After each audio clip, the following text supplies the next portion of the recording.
বঙ্গবন্ধুর মোরাল করে ওখানে লুটপাট করছে 50 লক্ষ টাকা। সে আওয়ামী লীগের দূষর ছিল, তারা লুটপাট করে এই বিড়িতে খাইছে। আমরা তাকে প্রত্যাখ্যান এবং বয়কট করতেছি এবং তাকে আমরা কোনো মতেই মেনে নিব না এবং ঢুকতে দেব না ইনশাল্লাহ। উনাকে আজকে যে ডিজি হিসেবে যে দায়িত্বটা দেওয়া হয়েছে এটা আসলে মর্মাহত।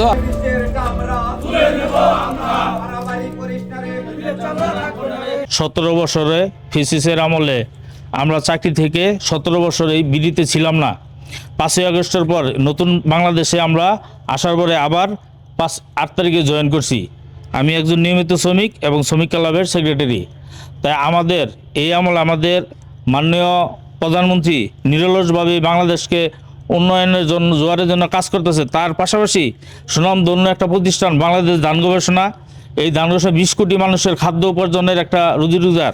এখানে যাকে আজকে একটা অর্ডার দিছে ডিজি হিসাবে, সে হলো বিগত 17 বছর ফেসিসের দূষর। আমরা আসলে কর্মবিরতি যেহেতু আজকে একটা খুবই দুঃখজনক একটা অর্ডার হয়ে গেছে, সেটা হচ্ছে বিগত সময়ের যিনি ডিজি ছিলেন উনি তো গত মাসে চলে গেছেন, কিন্তু এই 1 মাস 1 দিন হয়ে যায় আমাদের কোনো ডিজি দেওয়া হয় নাই। আমাদের সুযোগ্য লোক থাকা সত্ত্বেও আমরা এই বাংলাদেশ ধান গবেষণা ইনস্টিটিউটে কোনো ডিজি পাই নাই এখন পর্যন্ত। আর এই বর্তমানে আজকে যে অর্ডারটা হয়েছে সেটা হচ্ছে আপনার ফ্যাসিস্ট, যিনি ফ্যাসিস্ট ছিল, আওয়ামী লীগ আমলে অনেক সুযোগ সুবিধা নিছে, এই উনাকে আজকে যে ডিজি হিসাবে যে দায়িত্বটা দেওয়া হয়েছে এটা আসলে মর্মাহত। আমরা সবাই মর্মাহত। আমরা হয়তো এই অর্ডারটা এমনভাবে করলো, কিভাবে করলো, কেন করলো সেটা আসলে আমাদের বোধগম্য হচ্ছে না। তো আমি অন্তত বাংলাদেশের যিনি বর্তমান প্রধানমন্ত্রী জনাব তারেক রহমানের দৃষ্টি আকর্ষণ করছি এইটা একটু খুঁটিয়ে দেখার জন্য। এক্সট্রিম মশার কয়েল প্ল্যান্ট ফাইবার দিয়ে তৈরি, তাই সহজে ভাঙে না, সুগন্ধিযুক্ত ও নিরবিচ্ছিন্নভাবে জ্বলে। ডেঙ্গু, চিকুনগুনিয়া বাহি সহ যে কোনো মশার বিরুদ্ধে দেয় এক্সট্রিম সুরক্ষা। ফ্যাসিস্টের লোক মানে তার যথেষ্ট প্রমাণ আছে। উনি যখন কুমিল্লা আঞ্চলিক কার্যালয় আমাদের আছে একটা, ওখানকার প্রধান ছিলেন, উনি নিজ উদ্যোগে ওইখানে শেখ মুজিবুর রহমানের মুরাল বানাইছে। শুধু তাই না, ওইখান থেকে 1.5 লক্ষাধিক টাকা তসরুপ করছে। তার তদন্ত হয়েছে, তদন্ত সেটা প্রমাণিত হয়েছে, সেই রিপোর্ট আছে।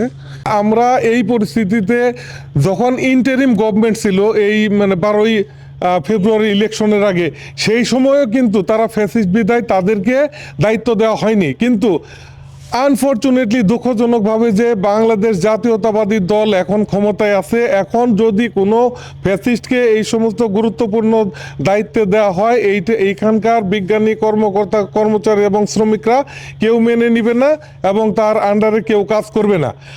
যে উনাকে আমরা যোগদানি করতে দেব না, আমরা এখানে টোটালটা কোনো যোগদানি করতে দিব না, তাকে আর অন্য কিছু তো পরের হিসাব।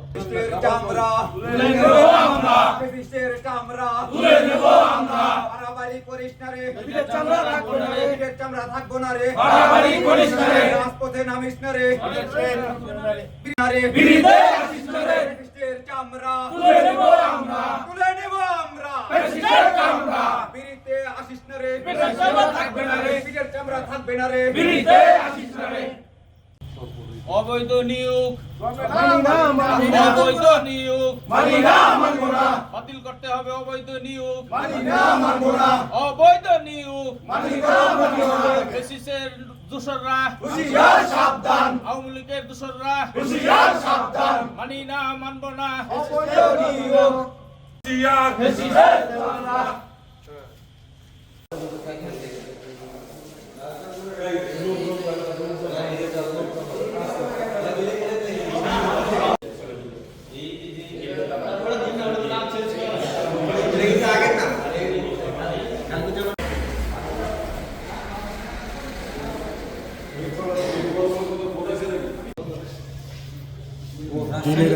রাজশাহীতে থাকাকালীন অর্থ আত্মসাতের অভিযোগে তারা কিন্তু